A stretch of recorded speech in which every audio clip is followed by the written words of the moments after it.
ദുൽഹിജ്ജയിലെ 10 ദിവസങ്ങൾക്ക് വലിയ പ്രാധാന്യമുണ്ട്. ഹബീബായ റസൂലുള്ളാഹി സ്വല്ലല്ലാഹു അലൈഹി വസല്ലമ തങ്ങൾ പറഞ്ഞു, മൽ അമലു ഫി അയ്യാമിൽ അശ്രി അഫ്ളല മിനൽ അമലി ഫി ഹാദിഹി.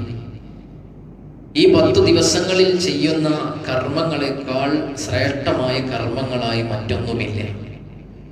സ്വഹാബത്ത് ചോദിച്ചു, വലൽ ജിഹാദു യാ റസൂലല്ലാഹ്, അള്ളാഹുവിൻ്റെ മാർഗത്തിൽ ഒരു മനുഷ്യൻ യോദ്ധാവായി പുറപ്പെട്ട് അദ്ദേഹം യുദ്ധം ചെയ്യുകയാണെങ്കിലോ? നബി തങ്ങൾ പറഞ്ഞു, വലൽ ജിഹാദു, യുദ്ധത്തിനും ഇത്ര പ്രാധാന്യമില്ല.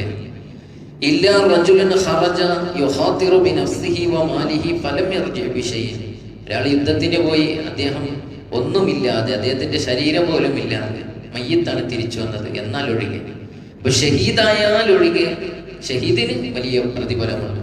യുദ്ധത്തിൽ പങ്കെടുക്കുന്നതിനേക്കാൾ ഈ ദിവസങ്ങളിൽ അമലിന് കൂലിയുണ്ട് എന്ന് മനസ്സിലാക്കി തരാൻ നബി സല്ലല്ലാഹു അലൈഹി വസല്ലം തങ്ങൾ ആ പ്രയോഗം നടത്തിയത് വലിയ പ്രാധാന്യമുണ്ട്. ഒരുപാട് ഹദീസുകൾ കാണാം. അഫ്ദലു അയ്യാമി ദുനിയ അയ്യാമുൽ അശ്ർ. ദുനിയാവിലെ ദിവസങ്ങളിൽ ഏറ്റവും ശ്രേഷ്ഠമായ ദിവസമാണ് ഈ 10 ദിവസങ്ങൾ എന്ന് മുഹമ്മദ് റസൂലുള്ളാഹി സ്വല്ലല്ലാഹു അലൈഹി വസല്ലം. പണ്ഡിതന്മാർക്കിടയിൽ ചർച്ചയുണ്ട്. പെരുന്നാളിനോടനുബന്ധിച്ചുള്ള ഈ 10 ദിവസങ്ങൾ, ദുൽഹിജ്ജയിലെ ആദ്യത്തെ 10 ദിവസങ്ങളാണോ ഏറ്റവും ശ്രേഷ്ഠം? അല്ല, റമദാനിലെ അവസാനത്തെ 10 ദിവസമാണോ? അവർ ചർച്ച ചെയ്തിടത്ത് കാണാം, പകലുകളെ അപേക്ഷിച്ച് നോക്കുകയാണെങ്കിൽ ഈ 10 ദിവസങ്ങൾക്കാണ് ഏറ്റവും ശ്രേഷ്ഠത. റമദാനിനേക്കാൾ ഏറ്റവും കൂടുതൽ ശ്രേഷ്ഠത, റമദാന്റെ അവസാനത്തെ 10-നേക്കാൾ ശ്രേഷ്ഠത ഈ 10 ദിവസങ്ങൾക്കാണ്. കാരണം ഈ ദിവസങ്ങളിൽ എല്ലാ അമലുകളും ഒരുമിച്ച് കൂടുന്നുണ്ട്. നിസ്കാരമുണ്ട്, ഏതായാലും ഖുർആൻ പാരായണമുണ്ട്, നോമ്പുണ്ട്, സുന്നത്തായ നോമ്പ് ഇൻഷാ അല്ലാഹ് പറയാം, ഹജ്ജുണ്ട്, എല്ലാം ഒരുമിച്ച് കൂടുന്ന ദിവസങ്ങളാണ്. അതുകൊണ്ട് ഈ ദിവസങ്ങൾക്ക് അതിനേക്കാൾ കൂടുതൽ പവറുണ്ട് എന്ന് നബി സല്ലല്ലാഹു അലൈഹി വസല്ലം തങ്ങൾ പറഞ്ഞത്. മറ്റൊരു ഹദീസിൽ, മാ മിൻ അയ്യാമിൻ അൽ അമലു സ്വാലിഹു ഫീഹാ അഹബ്ബു ഇലല്ലാഹി മിൻ ഹാദിഹിൽ അയ്യാമി യാനി അയ്യാമുൽ അശ്ർ. ഈ 10 ദിവസങ്ങളിൽ ചെയ്യുന്ന കർമ്മങ്ങളെക്കാൾ അല്ലാഹുവിന് ഇഷ്ടപ്പെട്ട മറ്റൊരു കർമ്മവുമില്ല എന്ന് മുഹമ്മദ് റസൂലുള്ളാഹി സ്വല്ലല്ലാഹു അലൈഹി വസല്ലം.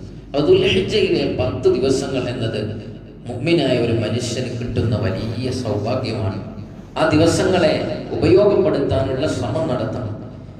അനസ് ബിൻ മാലിക് റളിയല്ലാഹു അൻഹു തങ്ങൾ പറയാണ്, ഇഫ്അലുൽ ഖൈറ ദഹ്റക്കും. നിങ്ങളുടെ കാലങ്ങളിൽ നിങ്ങൾക്ക് ലഭിക്കുന്ന നല്ല നല്ല സമയങ്ങൾ നിങ്ങൾ ഉപയോഗിക്കണം.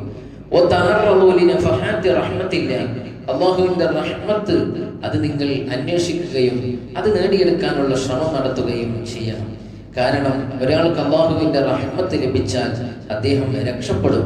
അതുകൊണ്ട് അത്തരം നല്ല നല്ല ദിവസങ്ങൾ വരുമ്പോൾ ആ റഹ്മത്ത് ലഭിക്കാനുള്ള പ്രവർത്തനങ്ങൾ നമ്മിൽ നിന്നുണ്ടാവണം. അല്ലാഹു നമുക്ക് തൗഫീഖ് നൽകുമാറാവട്ടെ. അതുകൊണ്ട് നല്ല നല്ല ദിവസങ്ങൾ നമ്മിലേക്ക് വരുമ്പോൾ അതിനെ മൈൻഡ് ചെയ്യണം.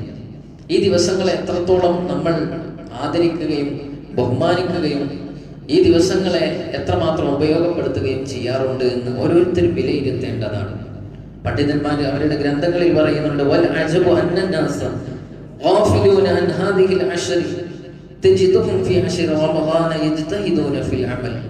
റമദാനിലെ അവസാനത്തെ 10 ദിവസമൊക്കെ പള്ളിയിലെ ഇത്തികാഫും ഒക്കെ ആയിരിക്കുന്ന ആളുകളെ പോലും ഈ 10 ദിവസം അമൽ ചെയ്യാൻ കാണാറില്ല എന്ന്. സത്യം തന്നെ. റമദാനിൽ കൊടുക്കുന്ന ഒരു പ്രാധാന്യം നമുക്കാർക്കെങ്കിലും ഈ 10 ദിവസം വരാറുണ്ടോ എന്ന് ചിന്തിക്കാം. അങ്ങനെ വരണം. വരുമ്പോഴാണ് നമ്മൾ വിജയികളായി തീരുന്നത്. അതുകൊണ്ട് ഈ 10 ദിവസങ്ങളിൽ ഒരുപാട് കർമ്മങ്ങൾ വർദ്ധിപ്പിക്കാനുണ്ട്. ഫുഖഹാക്കളും മഹാന്മാരും പറഞ്ഞ 5 കർമ്മങ്ങൾ പറയുന്നു. ഒന്നാമത്തെ ദിവസം മുതൽ 9ാമത്തെ ദിവസം വരെ നോമ്പരട്ടിക്കുക എന്നത് ശക്തമായ സുന്നത്താണ്, വളരെ ശക്തമായ സുന്നത്ത്. ഹബീബായ റസൂലുള്ളാഹി സ്വല്ലല്ലാഹു അലൈഹി വസല്ലം ഒരിക്കലും മുളക്കാത്ത ആരാധനകൾ അതിൽപ്പെട്ട ഒന്നാണ് ദുൽഹിജ്ജയിലെ 1 മുതൽ 9 വരെയുള്ള ദിവസം. 9ാമത്തെ ദിവസം ശക്തമായ സുന്നത്താണ്, അത് പറയാം, അറഫ നോമ്പ് എന്നത്. അറഫ ദിവസമാണ് ഏറ്റവും നല്ല ദിവസം. അപ്പൊ 9 ദിവസം നോമ്പനുഷ്ഠിക്കണം. അപ്പൊ പ്രകൃതിയൊക്കെ നമുക്ക് അനുകൂലമാണ്. അപ്പൊ രോഗങ്ങളൊന്നുമില്ലാതെ മരുന്നൊന്നും കഴിക്കാതിരിക്കുന്നവർക്ക് ഒക്കെ നല്ല സുഗമമായി നോമ്പെടുക്കാൻ പറ്റുന്ന ഒരു സാഹചര്യം കൂടെയാണ്. ആ നോമ്പെടുക്കാൻ പരമാവധി ശ്രമിക്കണം. അതോടൊപ്പം തന്നെ ഖദായി പോയി നോമ്പുണ്ടെങ്കിൽ അതുകൂടെ കരുതിയാൽ നമുക്ക് ഖദാ വീടുകയും ചെയ്യും. സഹോദരിമാർക്കൊക്കെ പറഞ്ഞു കൊടുക്കണം. കാരണം മെൻസസും മറ്റും ഒക്കെയായി റമദാനിലൊക്കെ നോമ്പ് നഷ്ടപ്പെട്ടവരുണ്ടാവും. അത് നോമ്പ് അനുഷ്ഠിച്ച് തീർക്കാൻ പറ്റിയ ഒരു സമയമാണ്. തുടർച്ചയായി നോമ്പ് അനുഷ്ഠിക്കാൻ പറ്റിയ ഒരു സാഹചര്യമാണ്. അപ്പൊ അതുകൊണ്ട് നോമ്പ് അനുഷ്ഠിക്കുക എന്നത് വലിയ സുന്നത്താണ്. രണ്ടാമത് 1 മുതൽ 10 വരെയുള്ള ദിവസങ്ങളിൽ സൂറത്തുൽ ഫജ്ർ വൽ ഫജ്രി വലയാലിൻ അശ്ർ എന്ന സൂറത്ത് രാത്രികളിൽ പാരായണം ചെയ്താൽ അവന്റെ പാപങ്ങൾ മുഴുവൻ പൊറുക്കും എന്ന് മുഹമ്മദ് റസൂലുള്ളാഹി സ്വല്ലല്ലാഹു അലൈഹി വസല്ലം തങ്ങൾ പറഞ്ഞ ഹദീസ് ഇമാം ബൈളാവി റഹ്മത്തുള്ളാഹി അലൈഹി തങ്ങൾ ഉദ്ധരിക്കുന്നുണ്ട്. അതുപോലെ തന്നെ ഈ ദിവസത്തിൽ 1 മുതൽ 10 വരെയുള്ള ദിവസം ഉദ്ഹിയ്യത്തിന് അറുക്കപ്പെടാവുന്ന മൃഗം ആട്, മാട്, ഇതാണ് ഇപ്പൊ നമ്മുടെ നാട്ടിലുള്ളത്. മാട് എന്ന് പറഞ്ഞാൽ പോത്ത് വർഗങ്ങളിൽപ്പെട്ട ഈ മൃഗത്തെ കണ്ടാൽ അത് ഉദ്ഹിയ്യത്തിന് അറുക്കപ്പെടാവുന്ന മൃഗമായാൽ മതി. ഉദ്ഹിയ്യത്തിന്റെ മൃഗമാവണ്ട, ഒരാൾ വാങ്ങി കെട്ടിയ മൃഗമാവണ്ട, നമ്മുടെ വീട്ടിൽ വളർത്തുന്ന മൃഗമാവാം. അത് ഇന്ന് ഉദ്ഹിയ്യത്ത് അറുക്കുന്നൊന്നുമില്ല. എങ്കിലും അതിന് പറ്റിയ മൃഗത്തെ കണ്ടാൽ അല്ലാഹു അക്ബർ, അതിന്റെ ശബ്ദം കേട്ടാൽ അല്ലാഹു അക്ബർ എന്ന് പറയൽ പ്രത്യേകം സുന്നത്തുണ്ട്. ഒരു തവണ അല്ലാഹു അക്ബർ എന്ന് പറയുക. അതുപോലെ തന്നെ 4-മത് ദിക്റുകൾ വർദ്ധിപ്പിക്കുക.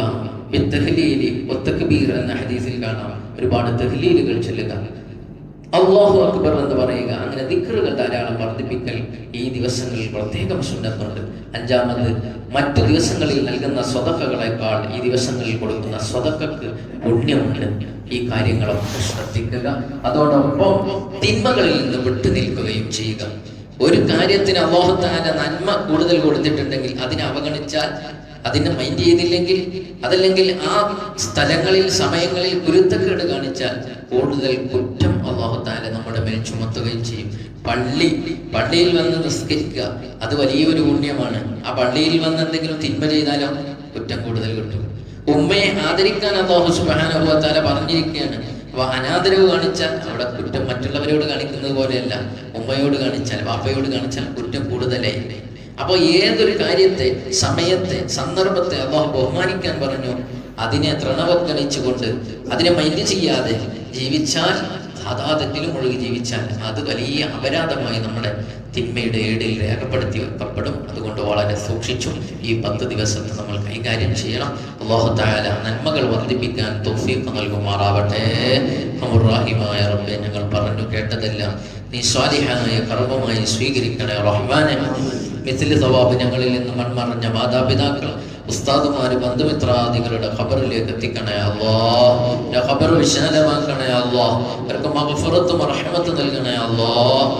റഹീമായ റബ്ബേ, അവരിൽ ജീവിച്ചിരിക്കുന്നവർക്കും ഞങ്ങൾക്കും ദീർഘായുസ്സ് ആഫിയത്തോടെ നൽകണേ അല്ലാഹ്. അല്ലാഹുവേ, ഞങ്ങളെല്ലാം മരിക്കുന്ന അവസരത്തിൽ കാമിലായ ഈമാനോടെ ലാ ഇലാഹ ഇല്ലല്ലാഹ് എന്ന് ചൊല്ലി മരിക്കാനുള്ള തൗഫീഖ് നൽകണേ അല്ലാഹ്. ഞങ്ങളെ ആഖിബത്ത് നന്നാക്കണേ അല്ലാഹ്. അപകടങ്ങളിൽ നിന്ന്, പെട്ടെന്നുള്ള മരണങ്ങൾ, ദുർമരണങ്ങളിൽ നിന്ന് കാവലേകണേ അല്ലാഹ്. അല്ലാഹുവേ, ഇന്നത്തെ ദിവസം സുബ്ഹ് ജമാഅത്തിനെത്തിയ മുഅ്മിനീങ്ങൾക്ക് വലിയ ഖൈർ നൽകണേ അല്ലാഹ്. ബറക്കത്ത് ചെയ്യണേ അല്ലാഹ്. എല്ലാവിധ സന്തോഷവും അവരുടെ ജീവിതത്തിൽ നൽകണേ അല്ലാഹ്.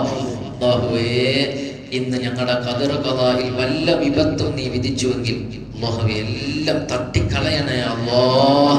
അല്ലാഹുവേ, ഒരുപാട് ഖൈറായ പ്രവർത്തനങ്ങളിൽ ഭാഗവാക്കാവാനും തിന്മയിൽ നിന്ന് വിട്ടു നിൽക്കാനുള്ള ഈമാനിക ഖുവത്ത്, കരുത്ത് നൽകണേ അല്ലാഹ്. റബ്ബനാ തഖബ്ബൽ മിന്നാ ഇന്നക അൻതസ് സമീഉൽ അലീം വതുബ് അലൈനാ ഇന്നക അൻതത് തവ്വാബുർ റഹീം. ആമീൻ ബിറഹ്മതിക യാ അർഹമർ റഹീമീൻ.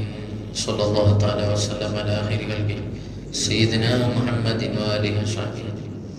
സുബ്ഹാന റബ്ബിക റബ്ബിൽ ഇസ്സത്തി അമ്മാ യസിഫൂന വസലാമുൻ അലൽ മുർസലീൻ അൽഹംദുലില്ലാഹി റബ്ബിൽ ആലമീൻ. സ്വല്ലല്ലാഹു അലാ മുഹമ്മദ് സ്വല്ലല്ലാഹു അലൈഹി വസല്ലം. സ്വല്ലല്ലാഹു അലാ മുഹമ്മദ് സ്വല്ലല്ലാഹു അലൈഹി വസല്ലം. اللهم صل على محمد يا ربي صل عليه وسلم. السلام عليكم ورحمة الله وبركاته.